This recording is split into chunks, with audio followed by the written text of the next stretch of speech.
What's up, guys? Everyone watching. So, the topic for the day is that there's irony in pretty much everything. Like, it's weird because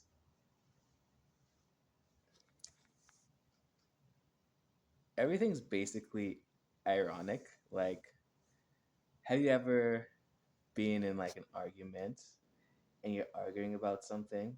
Obviously, that's a bit redundant, but you're you're both making points, and does it dawn on you that the whole idea of this argument is a bit ironic because a lot of times the thing you're accusing the other person of, you're actually doing too, just by virtue of the fact that you're trying to convince them that you're right. Like if one of your points is, well, you always think you're right, you don't listen, or you're not self-aware, but they're making the same point to you, it's kind of ironic because both of you are kind of saying the same thing. So why is this even an argument to begin with? Like, if either one of you were as wise as you think you are, you would think you would avoid the argument. Because in reality, a lot of the times, for me at least, being right isn't necessarily the point. I usually only argue over like petty things, or I'll do my best to. Petty things that are kind of funny, and I'm not really serious. But if it's actually a serious argument, like, why would I argue? Because if I think you're a fool, then I am also a fool for arguing with the fool. So how does that make sense, right? So next time you're in an argument, actually take some time, be meta about it. Like, observe the situation from above and be like, am I making any sense right now? Am I somehow ignoring the fact that I'm probably doing exactly what the other person is accusing me of, being difficult to work with, right? Apparently not understanding the other person's point of view. Even though you may not be presenting it in a way in which you are, when you probably could, right? So, a lot of times it's best to slow down. When it comes to arguing, I'm well, when there's an issue, when it's addressed, sometimes for me, it's better just to wait until the other person has their emotions in order, until I have my emotions in order. And then you address it at a different time. When things are different, less likely to flare up. Everyone's a bit more reasonable, and you're willing to admit your mistakes. Because if you want this person to be around that you're arguing with, right, then obviously compromise would be the answer, not trying to tell them that you're wrong and I'm right. That never works. Like, that's not how you convince anyone of anything. That's how you make an enemy. so so and conversely, or inversely, which word works there? Anywho, if you want to keep someone out of your life, then arguing with them is a great idea. Telling them they're wrong and you're right is great. Because the issue isn't necessarily that they're wrong and you're right. It usually has something to do with the tone, how you say it. Like, obviously, like, don't be condescending, right? And even though that you're right, there's probably something they're right about too, right? So do your best.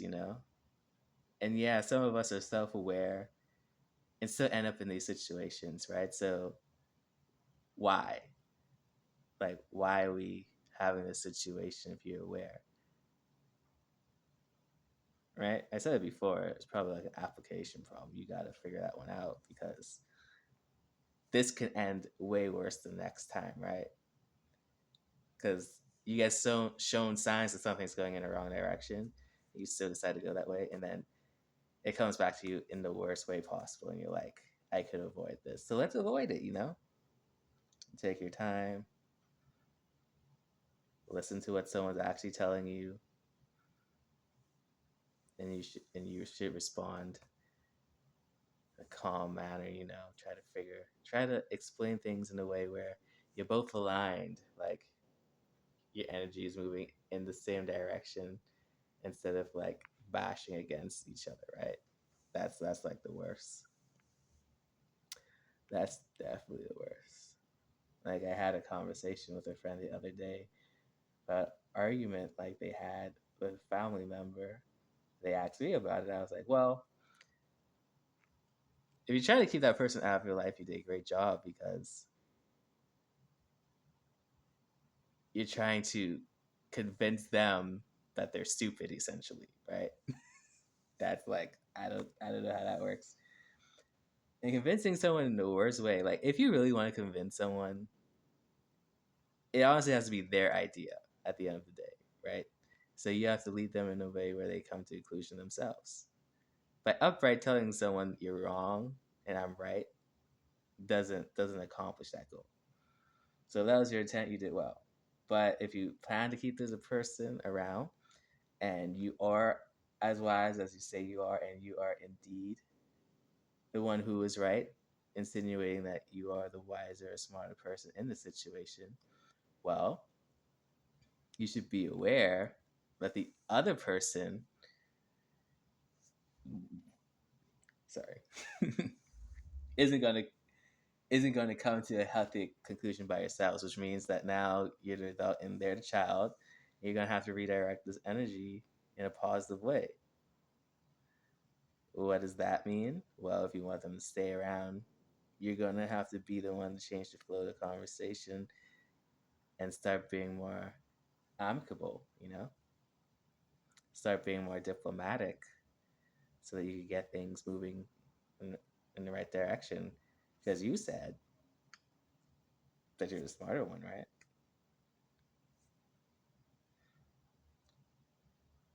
If you're the smarter one and actually want this to be a relationship that you keep, why would you destroy it?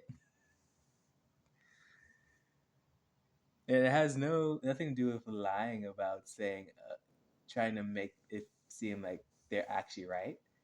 But no, it's about doing things in a way where you actually acknowledge their perspective. Because what's happening most of the time is that two of you are just looking at two different maps and you came to two different conclusions because the information they're privy to and the information you're privy to aren't the same thing. It just isn't. So take your time out there, do your best. Talk to you later.